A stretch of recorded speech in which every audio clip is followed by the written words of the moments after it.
Hey guys, my name is Alex. This is my 2008 BMW E60 M5. As you've seen over the course of a couple of years, this car has been on our channel for quite some time. It's the first car we actually did a video, and I figure it'd be a good time to do a 3-year ownership update. I've had this car since August of 2016. While I've had many good times and many good memories in it, I've had some pretty crazy events in it as well in terms of maintenance and stuff, and I figure I'd share the overall cost of how much it took to really keep this car up to date on maintenance and keeping it running how it is right now. This is gonna be a pretty in-depth video on, an exact dollar figures and all that. This is not a, it just took oil changes and that's it. I mean, it's taken quite a lot of maintenance to keep this car the way it is. So I figured it'd just be a good overall video, just in case if you were looking for one and you want to see how much it would realistically cost you, this is going to be the video. So we're going to kind of break this down in segments. Mostly it's going to revolve around the engine, and then it will revolve around other areas of the car that I've also focused, such as brakes, suspension. I've done a few little things on the exterior just in terms of paint care and all that, but nothing crazy. But mostly it's going to revolve mostly around the engine. That's where my most time spent has been underneath the hood is on this car, so no surprise there. Other than that, it's pretty much how this video is going to go out. So we'll start with the motor, do a dollar figure cost, what I've replaced, and go from there.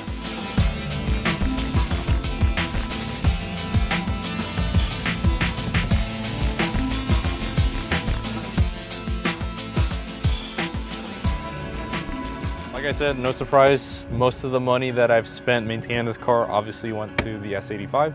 As great of a motor as it is, I've had to replace quite a few things on it.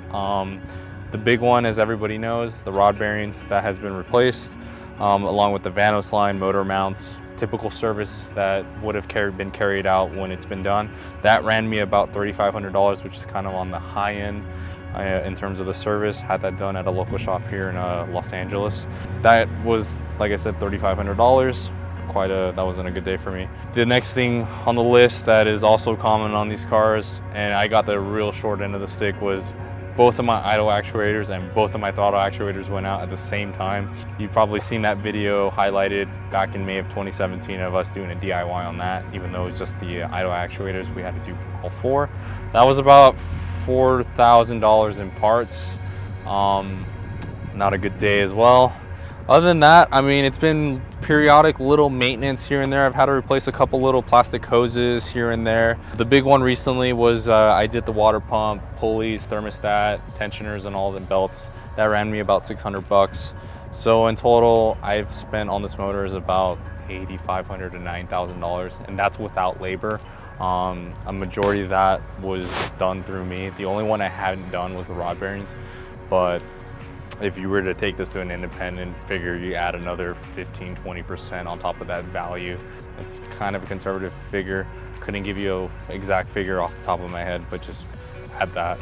Other than that, the car hasn't blown up. This is the original motor, has 148,000 miles on it, does not make any weird noises, pulls all the way to red line, sees 100 miles an hour every single day. So it's a pretty stout motor. I daily drive it. I put 100 miles on it every single day. I have no fear of jumping in every morning and starting it up and going to school and doing my day. So my verdict, I'm probably gonna get flamed for this. It's a pretty reliable motor. I mean, I've spent a lot of money, but I think it's a pretty reliable motor. So I'm just gonna say it. Not because I own it, because I've experienced it.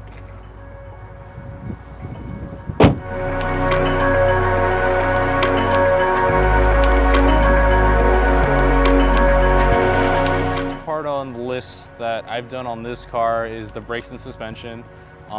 In the 3 years I've owned it, I've probably gone through 3 sets of rotors, probably about 5 sets of pads. And you might be asking, why the hell are you going through so many pads? I mean, I drive the shit out of the car, so it sees a lot of canyon, weekend runs and all that kind of stuff. And so naturally, car's heavy, it's gonna eat brakes. I have gone through every single suspension component, that is struts, strut mounts, Lower control arms, I have done the monoball upgrade on the front tension upper arms. I have done every single rear control arm back here as well. So every control arm aspect of this car has been replaced. It's been pretty much a solid car in that respect. In terms of total cost, the brakes, I have gone from FCP Euro, and I know it's not a sponsored video. I had just bought the kits from them. Initially it was about $1,500, and that cost has been steady ever since. The control arms as well, overall, in terms of do every single control arm on this car has cost me about $2,000. Again, those are figures without labor costs, since I've done them myself. So again, add 10, 15, 20%, whatever it is to that cost, and you'll get a total cost. So overall, just in brakes and control arms, I've spent about $3,500. Probably one of the more neglected areas on these cars that never get touched. So this is kind of a more comprehensive total overall.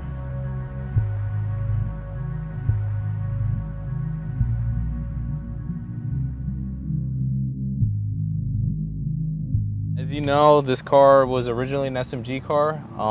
So you can see that is no longer the case. I 6-speed swapped it. It cost me about $6,500 in parts. No labor. Again, if you're gonna add labor, probably another $4,000 or so.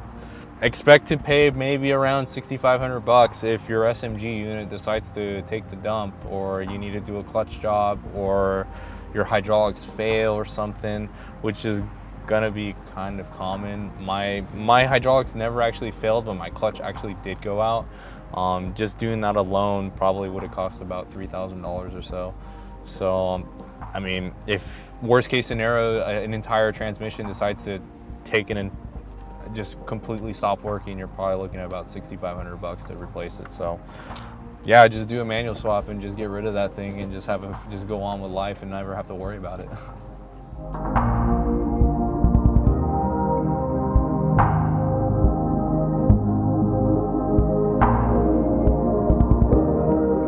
Total, I think we're about $12,000 is what I've spent on this car in terms of all the maintenance. That figure does not include fuel, does not include insurance, does not include tires. I have gone through several sets of tires, but that's really because I drive the shit out of the car, so I'm not going to include the total. If you want to include that total, just budget about maybe $1,000 for every 10,000 miles that you do in this car.